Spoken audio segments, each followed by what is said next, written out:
दिशा reading classes में आपका एक बार फिर से स्वागत करते हैं। अगर आप SSC GD constable exam, RPF exam, RRB group D exam इत्यादि जैसे प्रतियोगिता परीक्षा, एसएससी सीजीएल जैसे प्रतियोगिता परीक्षा की तैयारी कर रहे हैं तो आपके लिए रीजनिंग क्लास काफी इंपॉर्टेंट होने वाली है, क्योंकि ऐसा ही प्रश्न आपको एग्जाम में पूछे जाते हैं। तो चलिए स्टार्ट करते हैं। पहला जो प्रश्न है, डीओएन डॉन का कोड अगर 345 दिया गया है और आरओएम रोम का कोड 6412 दिया गया है तो आपको रैंडम का कोड बताना है। जब ऐसे प्रश्न आपको दिए गए हो जिसमें कि अक्षर और संख्या दोनों दी गई हो और एक से अधिक उदाहरण दिए गए हो, तो ऐसे प्रश्न को सॉल्व करने के लिए ज्यादा समय बर्बाद नहीं करना है। आपको देखना है कि जिसका आपको कूट ज्ञात करना है उसमें और जो एग्जाम्पल दिए गए हैं अगर संख्या अक्षर रिपीट किए गए हैं तो बस उन अक्षरों का कूट जो है आपको चुरा लेना है। जैसे देखिए आर है तो आर आपको इसमें दिया गया है और आर के लिए यहाँ पर क्या लिखा गया है, तो आर के लिए यहाँ पर 6 लिखा गया है तो यहाँ पर हम 6 लिख लेते हैं। फिर ए है तो ए के लिए देखिए कूट क्या दिया गया है, तो ए के लिए 1 दिया गया है, यहाँ पर 1 लिख लेते हैं। फिर एन है तो एन का कूट जो है यहाँ पर 5 दिया गया है तो यहाँ हम 5 लिख लेते हैं। फिर डी है तो डी का जो कूट दिया गया है वो 3 दिया गया है तो यहाँ पर हम 3 लिख लेते हैं। फिर ओ है तो ओ का जो कूट है वो देखिए यहाँ पर 4 दिया गया है तो हम इसे 4 लिख लेते हैं। फिर एम है तो एम का कूट देखिए यहाँ पर 2 दिया गया है तो इसे हम 2 लिख लेते हैं। और इसको हम देखते हैं ऑप्शन में दिया गया है क्या, 615342, तो 615342 ऑप्शन नंबर ए में दिया हुआ है, मतलब ऑप्शन नंबर ए इसका करेक्ट आंसर हो जाएगा। तो आशा है आपको ये समझ में आ गया होगा। तो चलिए आगे बढ़ते हैं अगले प्रश्न की ओर। तो साथियों, ये जो प्रश्न है इस प्रश्न के को आप साथ में सॉल्व करते जाएं, वीडियो को रोक रोक कर सॉल्व करते जाएं और आपके कितने प्रश्न सही हो रहे हैं इसका आप जवाब कमेंट करके हमें जरूर बताएं।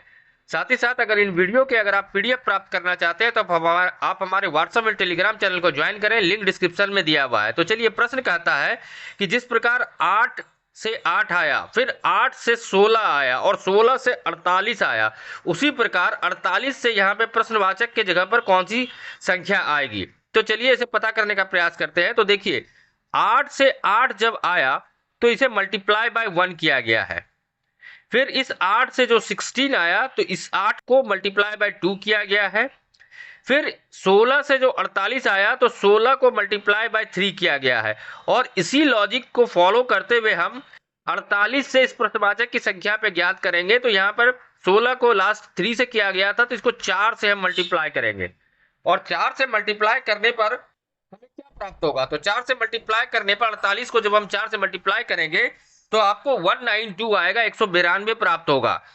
तो ऑप्शन में देखते हैं कि ऑप्शन नंबर डी में 192 दिया गया है, मतलब ऑप्शन नंबर डी इसका करेक्ट आंसर हो जाएगा। दोस्तों, अगर वीडियो आपको पसंद आ रही है तो वीडियो को लाइक और चैनल को सब्सक्राइब अवश्य कर दें। चलिए आगे बढ़ते हैं।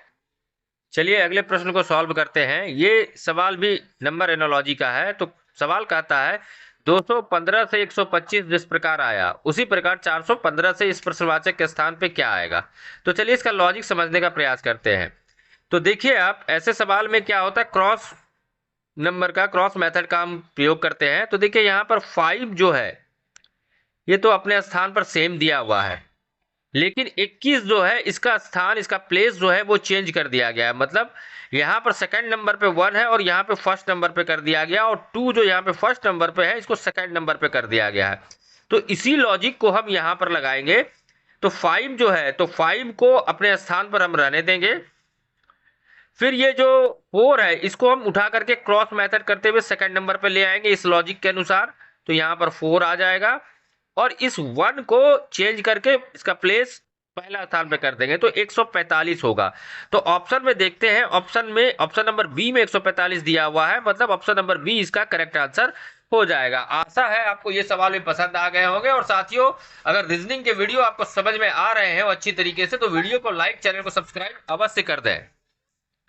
चलिए अगला प्रश्न देखते हैं। ये जो सवाल है एनालॉजी का ही है, सदस्यता का है। इसमें क्या करना होता है कि पहला, जैसे बांग्लादेश का जो संबंध टका से है वही संबंध आपको ग्रीस का पता करना है प्रश्नवाचक के स्थान पे। तो देखिए बांग्लादेश एक देश है और टका जो है उसकी मुद्रा है, उसकी करेंसी है। तो बांग्लादेश जिस प्रकार टका उसकी करेंसी से जुड़ा हुआ है, उसी प्रकार से आपको ग्रीस की करेंसी क्या है, मुद्रा क्या है, वो आपको बताना है। ये एक तरह से जीके का भी सवाल है जो आपको याद रखना होगा। तो ग्रीस की जो करेंसी होती है वो यूरो होती है।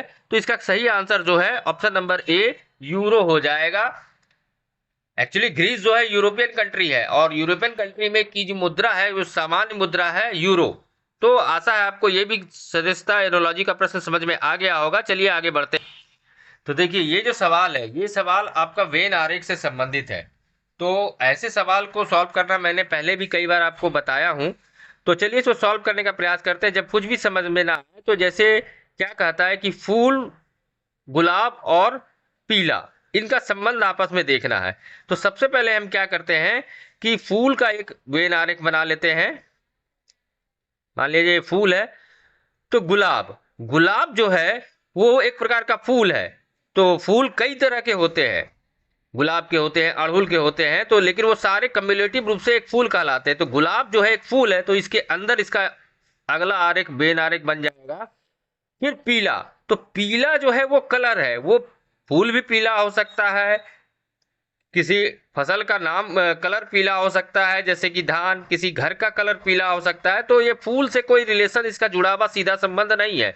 तो उसका आरेख इसके बगल में बन जाएगा।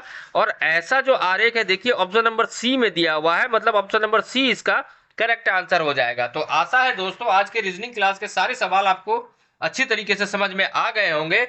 और वीडियो पसंद आ गई हो तो वीडियो को लाइक और चैनल को सब्सक्राइब करें। साथ ही साथ अगर आप इन वीडियो के पीडीएफ प्राप्त करना चाहते हैं तो हमारे व्हाट्सएप और टेलीग्राम चैनल को ज्वाइन करें, लिंक डिस्क्रिप्शन में मौजूद है। धन्यवाद।